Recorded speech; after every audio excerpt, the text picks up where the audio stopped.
Wafanyabiashara tunaumia. Apart from hiyo mkoka pia kama watoto wadogo wanatumia itakuwa na madhara.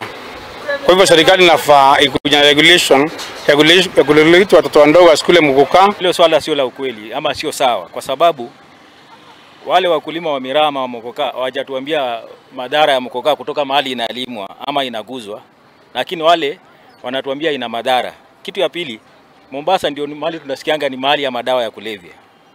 Huenda labda inaweza kuwa ni swala tofauti, madawa ya kulevya kwa wale wafanyabiashara wa madawa ya kulevya hawapati market. Watu wamepotelea kwa mkoka. Sasa wameona wabani mkoka, watu warudi kwa madawa ya kulevya. Na kama haijanidhuru mimi, haijadhuru ule mwingine. Sioni kama watu wa Mombasa peke yake ndio inadhuru. Mombasa ile kitu tunajua labda ni madawa zinafanya wale vijana wanasingizia kitu kama jaba. Nimesikia wakisema Mombasa miraa imepaniwa, Kilifi na Taveta.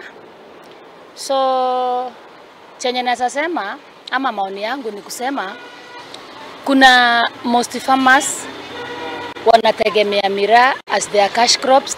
Kwanza serikali itafutia watu wa Meru, Embu, tafutie mbinu ya kusaidia kiuchumi, kwa sababu umetegemea hiyo kitu kama kitego uchumi kwao. Hiyo ni makosa kubwa sana pande hiyo kwanza. Kitu wangefanya wangeka limits. Wewe ukipatikana kula jaba asubuhi na huko kazi wanakuchukulia hatua. Unaona?